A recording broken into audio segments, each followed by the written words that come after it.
Hello বন্ধুরা, দেখছো তো তোমরা সবাই মা আর মেয়ে একই রকম ড্রেস পরেছে, দুজনে বেশ মজা করছে। কিন্তু আমি একটু আলাদা ড্রেস পরেছি। কোথায় যাচ্ছি একটু পরেই জানতে পারবে।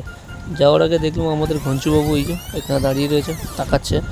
আর তোমরা তো জানো আমাদের বাড়ির কাজ হচ্ছে এই মুহূর্তে, রাস্তাটাও খুব খারাপ, বৃষ্টির সময়। তাই একটু বাড়ির কাজটা তোমাদের দেখিয়ে দিলাম কতটা এগিয়েছে। তারপরে বাইকের কাছে এসে বললাম এই দেখো এ কী করছে, ম্যাডাম নিজেই বাইক চালাবে নাকি? খুব ভালো হলো, আজকে তাহলে একটু বাইকটা চড়া উল্টে যাবে। পড়বো পরে। দেখো কেমন মজা করছে, আমাকে ভ্যান চাচ্ছে।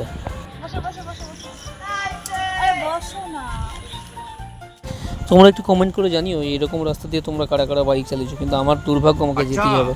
আমার কিন্তু একদম রাস্তা দেখে খুব কান্না লাগছিল, কী করব বুঝতে পারছিলাম না কিছু। দেখো আমার মেয়েও সেম রিয়াকশানই দিচ্ছে, মেয়ে জিজ্ঞাসা করছে যাবো কি না।